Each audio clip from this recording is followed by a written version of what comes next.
Assalamu alaikum, कैसे हैं आप सब लोग? I do hope you all are very well and fine.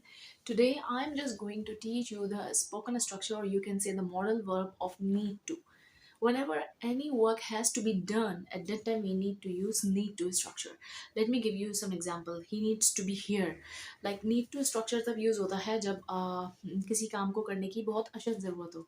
जैसे कि he needs to do some exercise, he needs to go for a walk, he needs to drive a car. तो the spoken structure इसके अंदर जो है ना, आपको subject plus need two plus verb की फर्स्ट फॉर्म और ऑब्जेक्ट है. और आपने मज़ीद ऐसी 3 एग्जांपल्स बनानी हैं.